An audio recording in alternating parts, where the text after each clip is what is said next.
Yes. So coherent sources of light.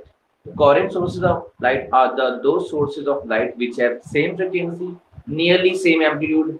Amplitude जो है वो आसपास ही होना चाहिए. And most important, having constant phase difference. Clear है सबको कि definition क्या है coherent sources of light? Okay. अब हम चलते हैं. कोहेरेंट हो गया तो इनकोहेरेंट सोर्सेज क्या होंगे? व्हाट आर इनकोहेरेंट या नॉन कोहेरेंट सोर्सेज क्या होंगे? कौन बताएगा? Non coherent. हाँ,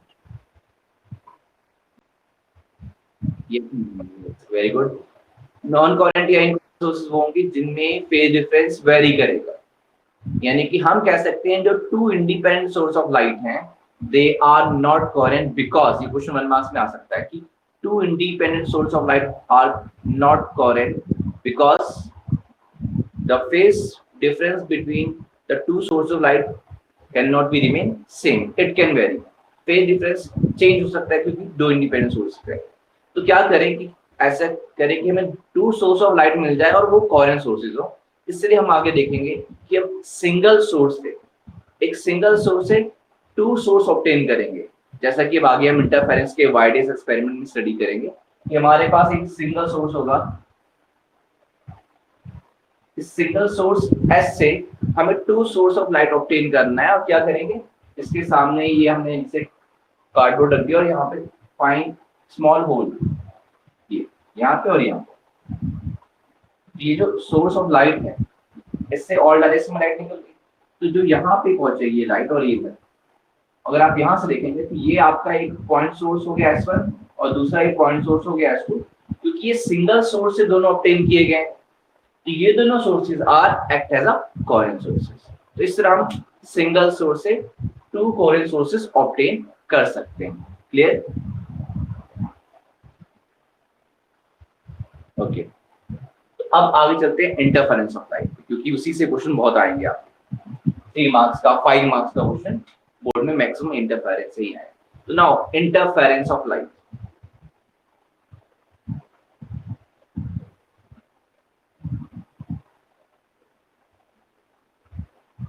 now what is interference of light? कौन बताएगा?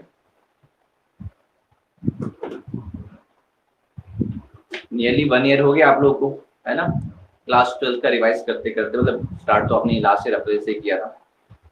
इंटरफेरेंस ऑफ लाइट की डेफिनेशन कोई बताएगा? वाइवा आपने प्रैक्टिकल एग्जाम दिया होगा, हो सकता है सभी जाए क्या होगा. Interference of light. Yes Sangeeta.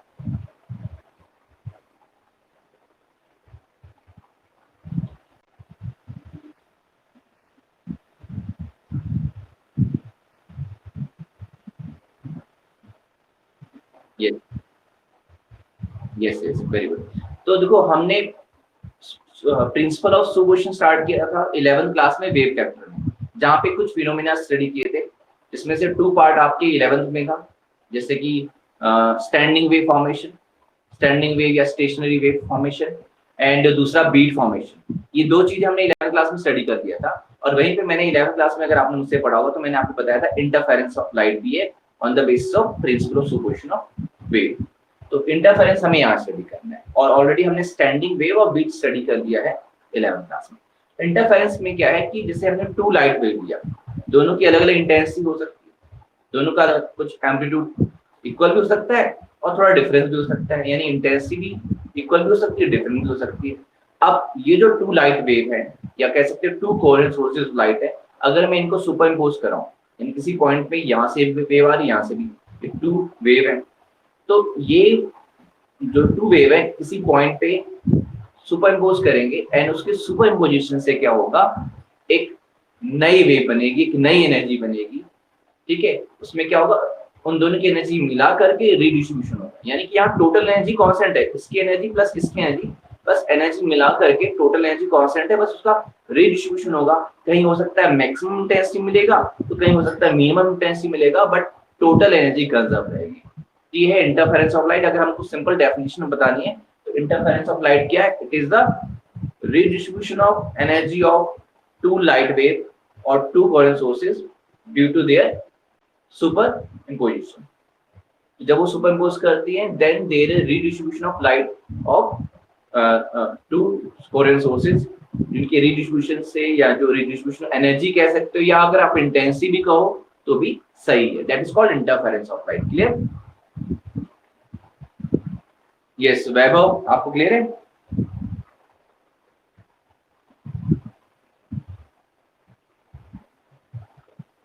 कोई दिक्कत तो नहीं? Network issue? आवाज नहीं आ रही मेरे पास, ठीक है।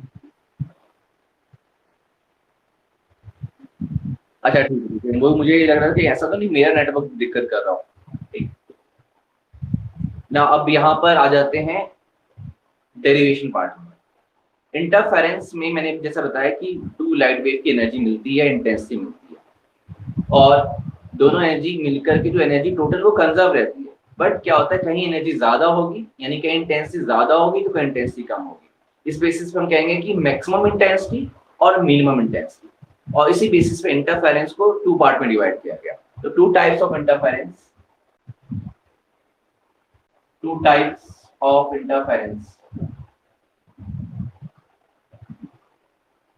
कौन बता सकता है कौन से टू टाइप्स हैं? काजल? यस, गुड महिला। Constructive and destructive interference. Constructive interference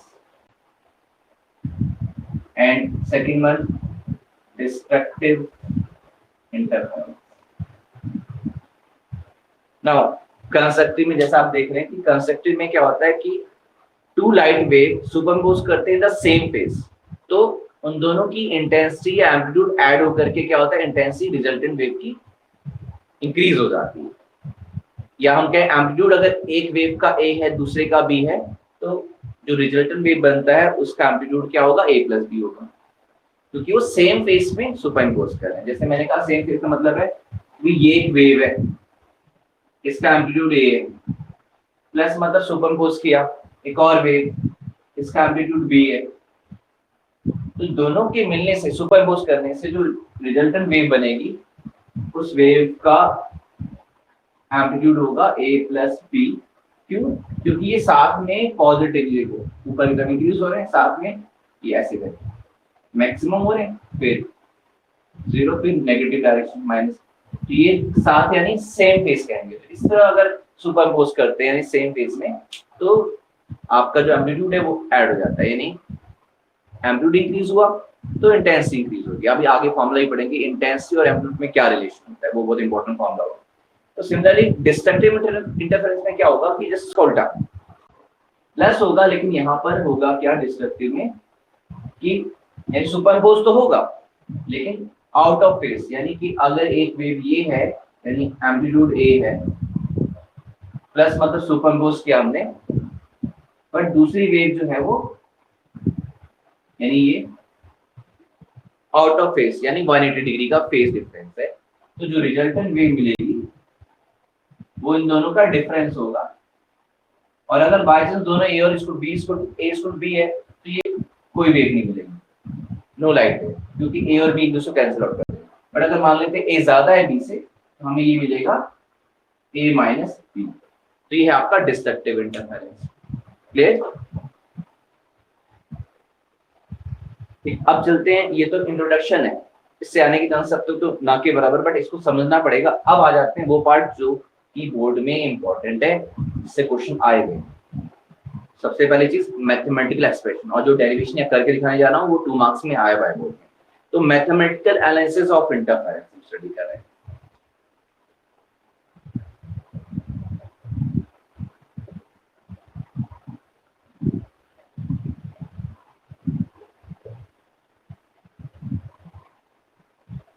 Yes, mathematical analysis of interference, और ये 2 मार्क्स की डेरिवेशन है। लेट टू वेव हमें कंसीडर करना पड़ेगा या two coherent sources of light. Let two wave या two light source given by, एक तो है y1 which is equal to a sin omega t। आपको बता दें यहाँ साइन ले रहे हैं, कई बार बोर्ड में क्या करते हैं y1 को cos भी ले सकते हैं, y1 is equal to a cos omega t भी ले सकते हैं। डेरिवेशन इसके अकॉर्डिंग भी आ सकती है इसके, क्योंकि आपको पता है ना, जब ये साइन या कॉस का वेव अगर आप देखें तो स्टार्टिंग में से आइडिया रहता है कि साइन ए है कॉस है, बीच में तो वो वेव एक ही जैसा दिखता है, साइन और कॉस, ठीक है। तो आइदर इट इज साइन और कॉस, मैं साइन लेके चल रहा हूँ, आप कॉस लेके भी डिराइव करके। तो y1 यानी फर्स्ट वेव ये है, और y2 जो सेकंड वेव है, साइन है तो सेकंड वेव भी साइन की टर्म में लेंगे। ये एम्पलीट्यूड बी एरिया, ये एम्पलीट्यूड होता है मैक्सिमम डिस्प्लेसमेंट, ये डिस्प्लेसमेंट का है, इंस्टेंटेनियस डिस्प्लेसमेंट होता है क्योंकि स्मॉल टी है तो इंस्टेंटेनियस टाइम है, then it is called instantaneous displacement of the wave, और ये एम्पलीट्यूड है। वैसे सेकंड वेव का इंस्टेंटेनियस डिस्प्लेसमेंट और ये एम्पलीट्यूड है साइन। हम कह रहे हैं कि दोनों के वेव के बीच का कुछ फेज डिफरेंस है, और इंटरफेरेंस में क्या कहा गया था, जो भी फेज डिफरेंस हो वो कांस्टेंट होना चाहिए, कोई जरूरी नहीं कि वो जीरो हो, कोई जरूरी नहीं कि वो 180 हो, जो भी हो वो कांस्टेंट होना चाहिए। तो जनरल केस लेके चल रहे हैं ओमेगा टी प्लस 5 या थीटा, जो आप लेना चाहो, जो भी लेना चाहो, तो मान लेते हैं 5 जो है वो इनके बीच का फेज का डिफरेंस है, जो कि कांस्टेंट, यानी जिस 5 इज इंडिपेंडेंट ऑफ टाइम, ये 5 जो भी है वो कांस्टेंट रहेगा। तो ये आपका कोहेरेंट सोर्सेस हो गए। अब ये टू कोहेरेंट सोर्सेस लाइट जब सुपरइम्पोज करेगा तो देन क्या होगा, एनर्जी का रिडिस्ट्रीब्यूशन होगा, या कह सकते हैं इंटेंसिटी का रिडिस्ट्रीब्यूशन होगा, तो दैट इज कॉल्ड इंटरफेरेंस। तो यहाँ पर हमने क्या किया, according to principle of superposition इनको ऐड कर दिया, यानी y equal to y1 plus y2, now put कर देते हैं वैल्यू, तो y is equal to y1 की value a sin omega t plus y2 की value b sin omega t plus 5, ठीक। अब हमें पता है कि इन दोनों वेव से जो नई वेव बनेगी u की y होगी, तो अगर ये साइन के फंक्शन में है तो वो भी फाइनली साइन के फंक्शन में आना चाहिए, लेकिन ध्यान रखना यहाँ एक ही साइन है और यहाँ दो अलग अलग साइन है, इनको सॉल्व करके एक सिंगल साइन के फंक्शन के टर्म में लाना है। तो इसको सॉल्व करते हैं आगे, इसको ओपन करते हैं, साइन a प्लस बी वाला फॉर्मूला अप्लाई करते हैं, y is equal to a sin omega t plus इसको b sin a plus b, यानी sin a sin b, ये फॉर्मूला यहाँ अप्लाई कर दिया हमने, और इसको ओपन कर सकते हैं। y इज इक्वल टू, बता ओपन करेंगे तो ये b अंदर मल्टीप्लाई होगा, ठीक, आप बाई में रखो, b अंदर मल्टीप्लाई होगा, और यहाँ पर उसके बाद देखो ये sin ओमेगा t वाला टर्म इधर और इधर है, sin ओमेगा t वाला टर्म ये है और ये है, तो अगर हम चाहें कि sin ओमेगा t वाला टर्म एक साथ करें तो इस sin ओमेगा t के साथ a है प्लस इस sin ओमेगा t के साथ क्या है b cos phi, यानी a plus b cos phi, और हमने मान लिया कि sin ओमेगा t हमने कॉमन लिया, इन दोनों टर्म्स ले लिया, और ये तीसरा वाला टर्म इससे इसमें t वाला टर्म बाद में लिखेंगे, यानी cos ओमेगा t वाला बाद में, तो ये b sin phi भाई cos omega t into sin phi, sin omega phi into cos omega t लिख सकते हैं, b sin phi cos omega t। यहां तक समझ आया ये स्टेप? यस। अब इसको सिंपलीफाई करना है, वैसे 11th क्लास में ये चीज आप कर चुके हैं ऑसिलेशन और वेव चैप्टर में, यहाँ पे वही चीज अप्लाई कर रहे हैं। अब इसको वापस साइन का फंक्शन बनाना है, तो इसको एज्यूम करना पड़ेगा ये लेट ये कुछ है और लेट ये कुछ है, और जिससे सिंपल साइन के फंक्शन में आ जाए। तो let a plus B cos phi को हम मान लेते हैं कि let a plus B cos phi, देखो हमारा साइन a प्लस बी वाला फॉर्मूला है, अगर वैसे ही फॉर्मूला बना दें कुछ तो मिल जाए। यहाँ पे साइन है, ये पूरा टर्म कुछ कॉस के टर्म में मान लेते हैं, a plus B cos phi को हम मान लेते हैं r कॉस थीटा मान लेते हैं, a plus B cos phi को r कॉस थीटा मान लिया, ठीक। और यहाँ पे कॉस ओमेगा टी वाले के आगे टर्म, जैसे ये समझ लो कि कॉस है तो कॉस के टर्म में मान लिया, बस ये फाइव है क्योंकि इन दोनों के बीच का फेज डिफरेंस है, जो रिजल्टेंट है वो कुछ और अलग फेज बनाएगा तो उसके थीटा ले लिया है, r उसका एम्पलीट्यूड मान लेंगे आगे जाकर के वही है, और ये पूरा cos थीटा मान लिया, r cos थीटा ये वैल्यू मान। अब वैसे इसको लेट कि ये आपका b sin phi जो है वो r sin थीटा है, ठीक। ये तो दोनों वैल्यू पुट करते हैं, we get y equal to r cos theta sin omega t plus r sin theta cos omega t।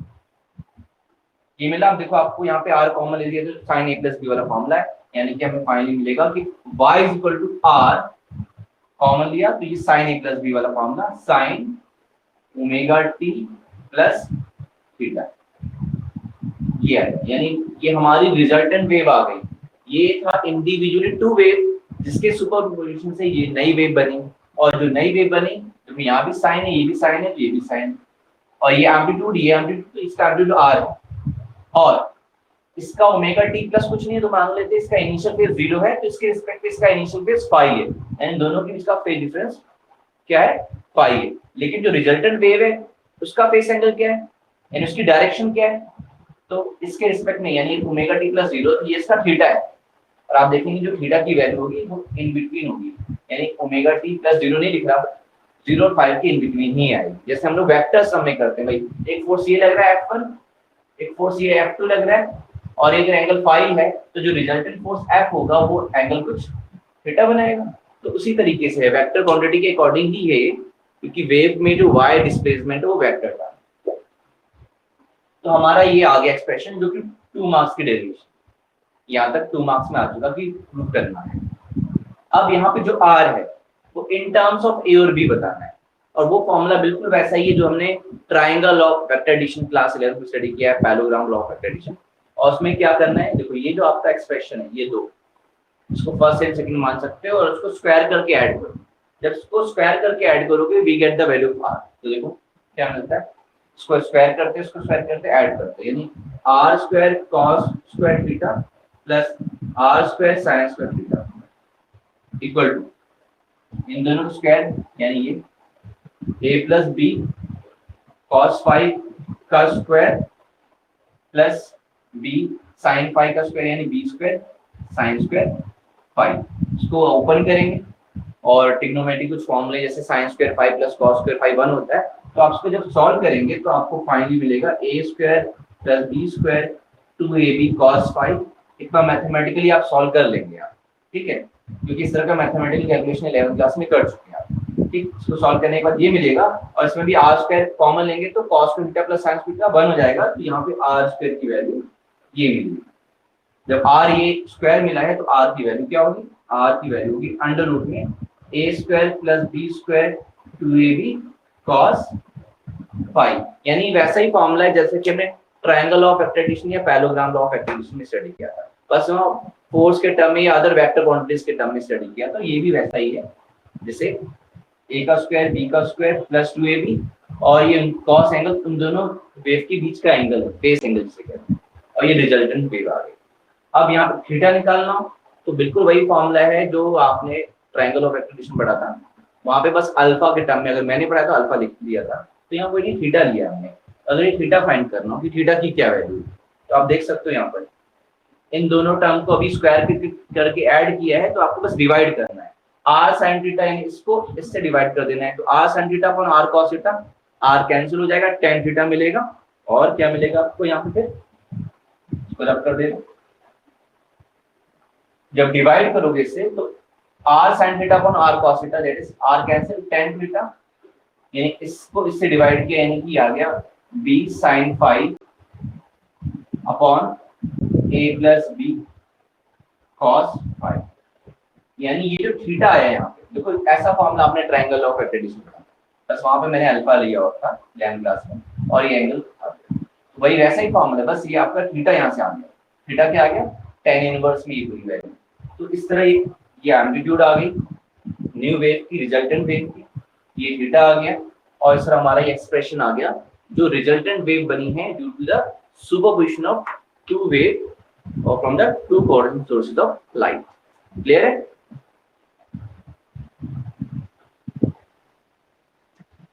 ठीक है, किसी को दिक्कत हो तो आप पूछ सकते हो मुझे कभी। ये डेरिवेशन, ठीक है, यहाँ तक।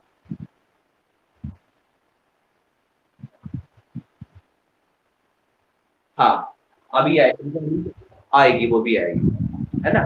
अभी आर आ गया, इंटेंसिटी आएगी अभी cos फाई, जैसे cos फाई के टर्म में I1 I2 फिर cos फाई के टर्म में आएगा, ठीक है। अभी तो हमने एम्पलीट्यूड फाइंड किया, तो इसके आगे चलते हैं, फिर कंसेप्टिव कंडीशन यानी मैक्सिमा कंडीशन, फिर डिस्ट्रक्टिव यानी मिनिमा कंडीशन लगाएंगे। अभी तो ये डेरिवेशन समझ लो यहाँ तक 2 नंबर की है। अब इसके आगे जो हम पढ़ रहे हैं ये वैल्यू या आर, ये सब न्यूमेरिकल्स में हम यूज करेंगे। तो आगे चलते हैं, जो आगे फॉर्मूले इसी टॉपिक का ही पार्ट है, फॉर्मूले जो पढ़ने जा रहे हैं वो न्यूमेरिकली अप्लाई ना। हमें आर मिल गया, यानी एम्पलीट्यूड की वैल्यू मिल गई। तो इंटेंसिटी जो होती है, इंटेंसिटी ऑफ वेव, वो डायरेक्टली प्रोपोर्शनल होती है किसके, एम्पलीट्यूड के स्क्वायर। ये प्रैक्टिकली देखा गया कि एम्पलीट्यूड के स्क्वायर के डायरेक्टली प्रोपोर्शनल होती है इंटेंसिटी। यानी कि अगर प्रोपोर्शनलिटी कांस्टेंट आऊंगा तो कोई कांस्टेंट टर्म आएगा, ठीक है। फिलहाल हमें कांस्टेंट टर्म को फाइंड नहीं करना, क्योंकि रेशियो में कंपेयर करना है। तो देखो ये हमें याद रखना है कि जो इंटेंसिटी होता है वो एम्पलीट्यूड के स्क्वायर की बात करते हैं।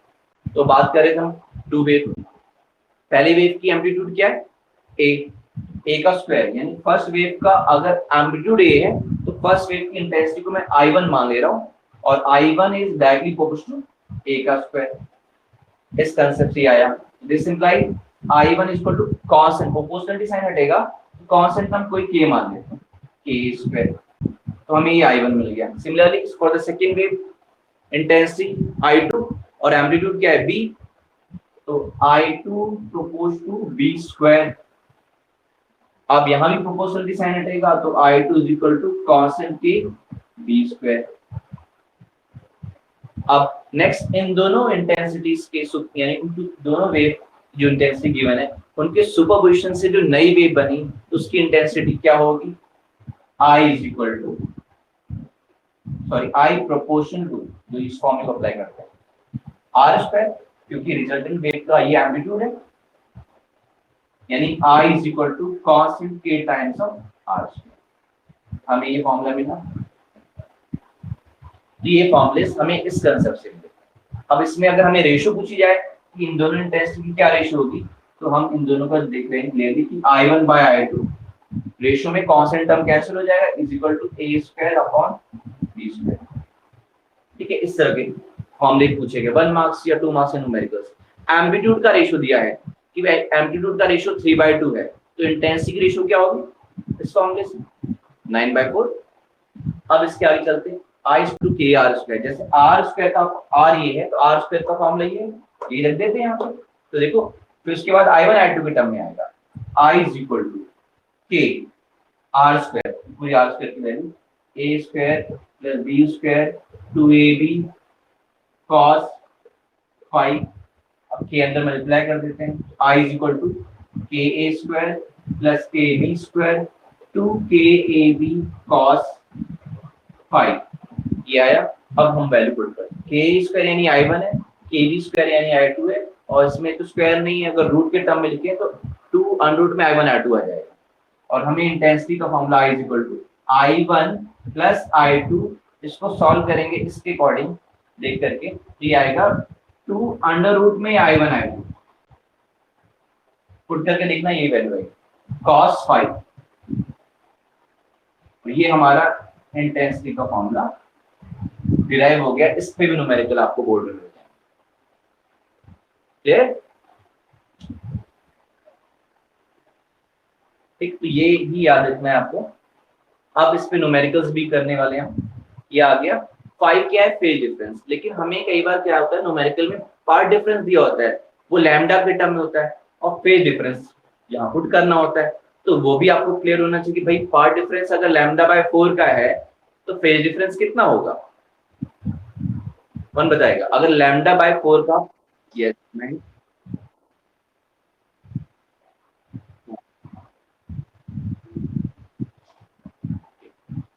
अगर मान लो फॉर्मूला नहीं याद आया, भूल गए, तो क्या करोगे? कई बार होता है ना फॉर्मूला भूल गया, मेरे साथ भी होता है, मैं फॉर्मूला भूल जाता हूँ, फिर मैं अपने लॉजिक को यूज करता हूँ। ठीक है, क्योंकि हमको पता है कि एक पूरी वेव ये है लैम्डा, और इसका मतलब है कि लैम्डा मतलब है 2 पाई से रिलेटेड है, यानी कि अगर पार्ट डिफरेंस अगर लैम्डा का है तो फेज डिफरेंस 2 पाई का है, और अगर पार्ट डिफरेंस λ/2 का है तो फेज डिफरेंस क्या हो जाएगा, पाई का हो जाएगा। और अगर λ/4 करना है तो इसको 2 से डिवाइड करेंगे, तो उसको भी करेंगे λ/4 की पाई पर। ठीक है, जैसे यहां से यहां तक λ/4 होता है, तो λ/4 का अगर पार्ट डिफरेंस है, बट फॉर्मूला पढ़ना जरूरी है, ये तो लॉजिक ही है। फॉर्मूला क्या है, जो पार्ट डिफरेंस होता है हम लोग यहाँ पर आगे डेरिवेशन में भी आएगा, उसको कैपिटल एक्स से डिनोट कर रहा हूँ, और ये जो इक्वल टू होगा lambda upon 2 pi times of phase difference, यानी 5 फेज डिफरेंस। ये फॉर्मूला जो पार्ट डिफरेंस होता है वो lambda upon 2 times of phase difference, यहाँ फेज डिफरेंस की वैल्यू पुट कर दो और पार्ट डिफरेंस लैम्डा के टर्म में आ जाएगा। ये फॉर्मूला होता है, और या तो लॉजिकली भी आप सॉल्व कर सकते हैं। क्लियर है? किसी को दिक्कत तो नहीं इसमें? काजल, अभी तो न्यूमेरिकल जब करेंगे तो आइडिया लग जाएगा कि हाँ किसी को कोई प्रॉब्लम है नहीं। तो मैं बोर्ड का ही न्यूमेरिकल दे रहा हूँ आपको, क्योंकि इस पे न्यूमेरिकल आया हुआ है।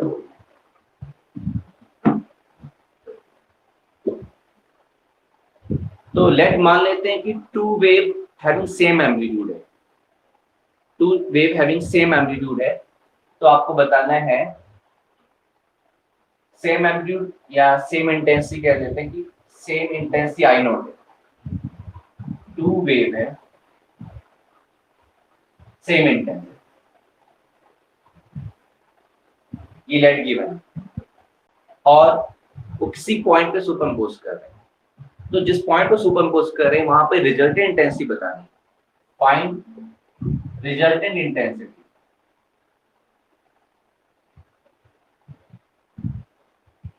Eight a point where path difference given है आपको,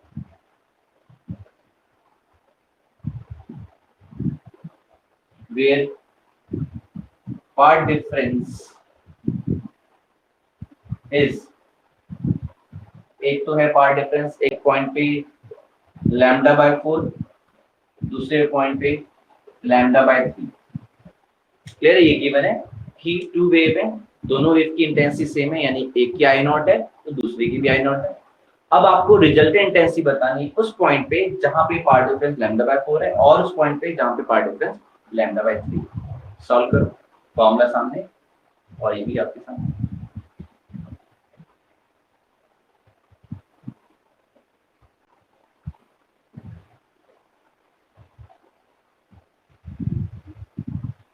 ये 2 आई नॉट,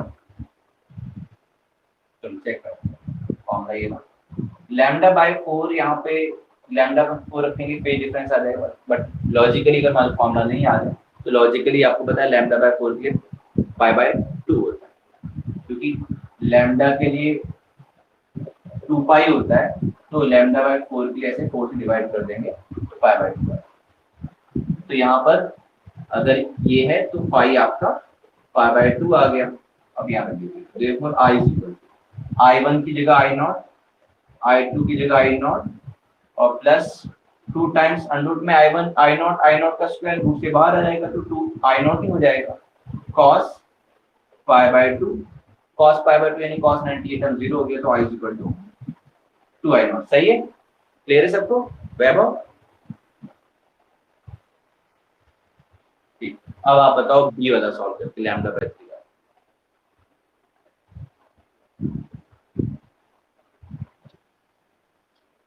इसका आई नॉट। तो वही चीज है लैम्डा बाय 3 के लिए, भाई लैम्डा के लिए 2 पाई है तो लैम्डा बाय 3 के लिए क्या होगा, ठीक है। तो यानी कि अब यहाँ पे मुझे रखना है इस कंडीशन में 2 पाई बाय 3, ठीक।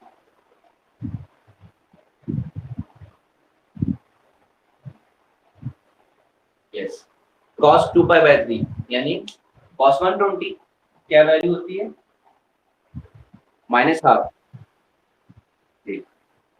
आई naught 2 I naught minus 1 by 2 करने पे ये 2 ये माइनस आई नॉट, तो सिर्फ आई नॉट आ जाएगा, ठीक।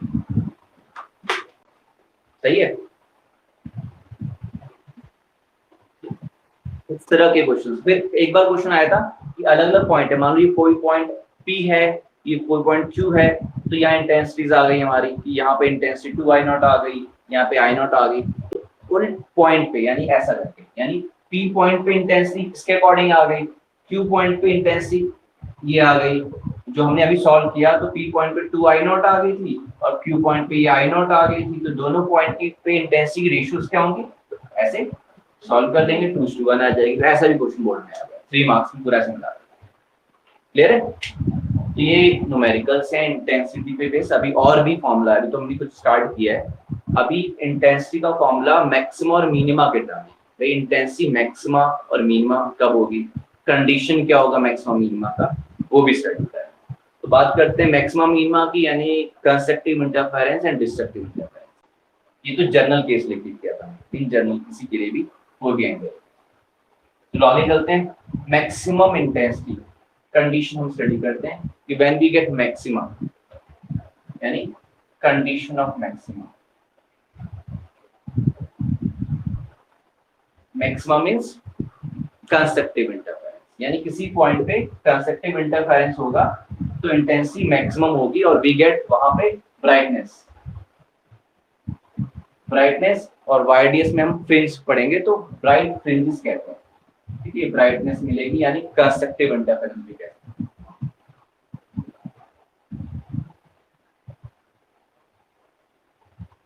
तो कंडीशन ऑफ मैक्सिमा, हमें मैक्सिमा कब मिलेगा, हमें हमारे पास जनरल फॉर्मूला है I is equal to I1 plus I2 plus 2 times root में I1 I2 ये cos फाई, ये इंटेंसिटी के लिए, और एम्पलीट्यूड का फॉर्मूला है R is equal to under root में A square plus B square 2AB cos phi, ये जनरल फॉर्मूला है जहां हमें वैल्यूज पुट करनी है, कंडीशन पुट करनी है।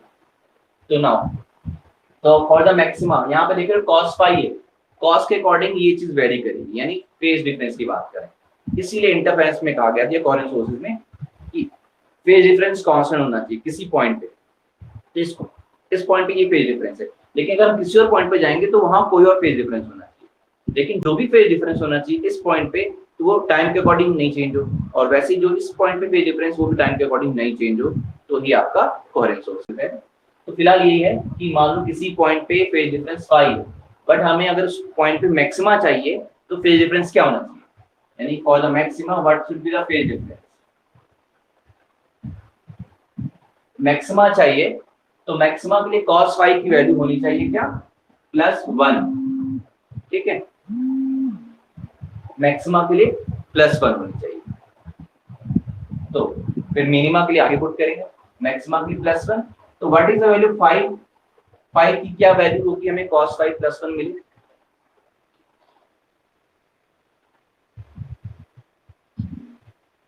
यस, पहले तो स्टार्ट करते हैं भाई 0 पे, है ना, 0 डिग्री, रेडियन में कहीं 0 रेडियन, फिर 0 2 पाई, है ना, 4 पाई 6 पाई सो ऑन।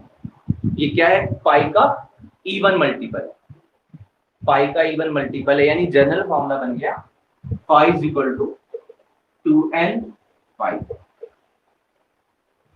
ये जनरल फॉर्मूला है, वेयर यहाँ मेंशन करना पड़ेगा कि n क्या है, 0 1 2 3 सो ऑन। देखो 0 रखेंगे तो ये आएगा, 1 रखेंगे तो ये इस तरह करके, ये जनरल फॉर्मूला है कि जो phase difference is 2n pi where n is 0 1 2 3 so on. इस कंडीशन के साथ वी गेट द मैक्सिमा, क्योंकि cos फाई +1। अब ये कंडीशन है, ध्यान रखना, ये भी बोर्ड में पूछा जाता है, right the condition of phase difference for the maxima. तो आप ये लिखेंगे phase difference should be 2n pi where n is equal to this. Now what is the path difference, क्या होगा, पार्ट डिफरेंस का formula lambda upon 2 pi times of phase difference. ये formula है, अभी हमने फेज डिफरेंस का formula रख देना है। तो path difference x is equal to lambda upon 2 pi, phi is equal to 2n pi. Okay, अब देखो यहाँ पे कैंसिल क्या हो रहा है, ये 2 और ये 2, ये पाई और पाई, और हमें मिल जाएगा this implies path difference n lambda, और n क्या है 0 1 2 3 सो ऑन।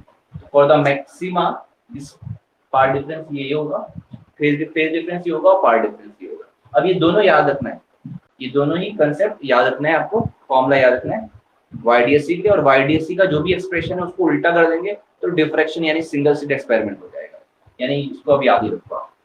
तो ये मैक्सिमा के लिए अब अगर ये वैल्यूज आप पुट करते हो तो आपको cos फाई +1 मिलेगा। अब आप यहाँ रख के दिखा दो कि क्या वैल्यू मिलेगी। तो cos 5 + 1 मिलेगा इन कंडीशन में। तो r क्या मिलेगा, r मिलेगा मैक्सिमा, यानी we get the maximum amplitude. अभी आपको कंसेप्ट बताया था, कंसेप्टिव में क्या होता है, एम्पलीट्यूड ऐड हो जाता है। तो आप देख लो पुट करके cos 5 की जो 1 पुट करेंगे तो फॉर्मूला बनता है a² + b² टू ab, यानी a + b का होल स्क्वायर, और रूट के अंदर है तो रूट से बाहर आएगा तो a + b हो जाएगा। यानी कि मैक्सिमम एम्पलीट्यूड क्या है, यानी कंसेप्टिव इंटरफेरेंस के लिए एम्पलीट्यूड मैक्सिमम होता है क्योंकि ऐड हो रहा है a + b। और इंटेंसिटी का फॉर्मूला आप देख सकते हैं, यहाँ पे cos 5 + 1 रखो, व्हाट इज इंटेंसिटी है, क्या वैल्यू होगी, वेरी गुड, √I1 + √I2 का होल स्क्वायर। ये है आपका एम्पलीट्यूड एंड इंटेंसिटी का। ठीक, अब इसके आगे चलते हैं, लिख देते हैं I max, ये मैक्सिमम इंटेंसिटी का फॉर्मूला है। ठीक, कंडीशन फॉर मैक्सिमा हो चुका है, अब इसके आगे मिनिमा की कंडीशन ना, मिनिमा यानी डार्कनेस, मिनिमा यानी डार्कनेस, यानी डार्क फ्रिंजेस मिलेंगे YDS एक्सपेरिमेंट में, और डिस्ट्रक्टिव। तो फॉर द मिनिमा बस जिस उल्टा कर देंगे, मिनिमा cos 5 प्लस की जो हो जाएगा -1 हो जाएगा, 5 इवन मल्टीपल की जगह, यानी इसके अलावा कौन सा है, ऑड मल्टीपल, यानी इनके अलावा जो टर्म्स है पाई के, यानी कि पाई, 3 पाई, 5 पाई, ये क्या है आपका ऑड मल्टीपल ऑफ पाई। और यहाँ पे हमें ऑड के लिए 2n + 1 कर दे रहा हूँ।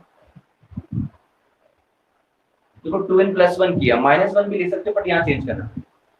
अब मैंने 2n + 1 इसलिए लिया कि मुझे यहाँ चेंज ना करना पड़े। देखो अब 0 रखोगे तो यही आ गया, तो आप चाहे तो -1 करेंगे तो फिर यहाँ कंडीशन चेंज कर देंगे। तो 2n + 1 एन इक्वल टू यहाँ 0 रखने पे आया, 1 रखने पे आया, तो इसके अकॉर्डिंग तो बस मैंने यही चेंज किया। 2n था तो इवन था, और जैसे 2n + 1 किया ऑड हो गया। अब यहाँ पे वैल्यू रखेंगे तो ये चेंज हो जाएगा, 2n + 1 5, और पार्ट डिफरेंस यहाँ पे जो आएगा कैपिटल X इक्वल टू पाई से पाई कैंसिल, लेकिन यहाँ पे ये 2 नहीं कैंसिल क्योंकि 2n + 1 है, ये आएगा 2n + 1 पूरा टर्म λ/2, ये पाई से पाई कैंसिल। ये है कंडीशन ऑफ मिनिमम, 2n + 1 λ/2, ये फेज डिफरेंस, ये पार्ट डिफरेंस। अब आपको वही करना है कि मिनिमा यानी r मिनिमम के लिए क्या करना पड़ेगा, cos 5 -1, तो -1 रखेंगे तो a² + b² -2ab, यानी a - b का होल स्क्वायर का फॉर्मूला। तो डिस्ट्रक्टिव में क्या है, एम्पलीट्यूड माइनस होता है, जैसा कि मैंने स्टार्टिंग में डेफिनेशन बताया। तो डिस्ट्रक्टिव में एम्पलीट्यूड माइनस होता है, और इंटेंसिटी का फॉर्मूला वही √I1 √I2 और ये होल स्क्वायर, यह माइनस हो जाएगा। तो कंस्ट्रक्टिव में यहाँ प्लस था, यहाँ प्लस था, डिस्ट्रक्टिव में यहाँ माइनस, यहाँ माइनस, और यहाँ पे भी प्लस था कंस्ट्रक्टिव में, डिस्ट्रक्टिव में माइनस हो गया। तो ये आपका कंडीशन है जो आपको याद रखना है। तो बहुत इंपॉर्टेंट डेरिवेशन और न्यूमेरिकल और फॉर्मूला हमने अभी स्टडी किया है यहाँ पर। क्लियर? अब इसके आगे जो अभी हमने मैक्सिमा और मिनिमा पढ़ा, आई मिनिमा है, ये उनके रेशियोज के टर्म में क्वेश्चन आता है। अब आपको पता है कि जब प्लस कर दूंगा तो मैक्सिमा हो जाएगा, प्लस कर दूंगा तो मैक्सिमा हो जाएगा, इनकी रेशियोज के टर्म में क्वेश्चन आता है। तो पहले फॉर्मूला बता देता हूँ, फिर नेक्स्ट क्लास में होगा। तो फॉर्मूला क्या है, I max upon I minimum आप करेंगे, तो आई मैक्स का भी आपने फॉर्मूला पढ़ा, अंडर में I1 प्लस अंडर में I2 का होल स्क्वायर अपॉन अंडर में I1 माइनस अंडर में I2 का होल स्क्वायर। तो अभी हमने फॉर्मूला देखा, लेकिन इसमें अगर कहा जाए कि I1 I2 नहीं दिया है, I1 I2 की रेशियो दी हुई है, तो उसको सिंपलीफाई करना पड़ेगा, यानी I2 से डिवाइड करना पड़ेगा इस टर्म, √I2 से इसको भी कर दो, उसको भी कर दो, तो हमें कुछ ऐसा मिलेगा, √I1 I2 plus 1 whole square upon √I1 I2 minus 1। ये इस फॉर्म में ज्यादा न्यूमेरिकल पूछना है, यानी इससे ज्यादा ये फॉर्म कि I1 I2 दिया होगा आपको 9/4, तो आई मैक्स और आई मिनिमम फाइंड करना, तो यहाँ पे 9/4 रखेंगे तो रूट से बाहर आएगा 3/2, वैसे यहाँ भी, और उसको आप सिंप्लीफाई कर सकते हैं। इस तरीके से फॉर्मूला यूज होता है। वैसे ही R max upon R minimum A plus B upon A minus B, लेकिन हमें रेशियो ऑफ एम्पलीट्यूड के टर्म में कहा जाए तो बी से इसको भी डिवाइड करते हैं, इसको भी ए अपॉन बी प्लस 1 और ए अपॉन बी माइनस 1। इस तरह आपको सिंप्लीफाई करना आना चाहिए मैथमेटिकली, तभी आप न्यूमेरिकल्स कर सकते हैं। क्लियर है? अब आप इन पे न्यूमेरिकल्स ट्राई करना, बाकी मैं नेक्स्ट क्लास में न्यूमेरिकल ही कराऊंगा, उससे पहले मैं न्यूमेरिकल्स कुछ लिख करके सेंड कर दूंगा तो लड़की आपके पास भी हो, और फिर हम उसको डिस्कस करेंगे न्यूमेरिकल्स नेक्स्ट क्लास में। ठीक है? ओके, फिर परसों मिलते हैं, और आप पूरा रिवाइज करो परसों तक, न्यूमेरिकल जितने कर लो, और जो न्यूमेरिकल्स नहीं आएंगे वो आप मुझे कल ही व्हाट्सएप कर देना, ठीक है, जिसको हम परसों डिस्कस कर लेंगे। ठीक, ओके, थैंक यू।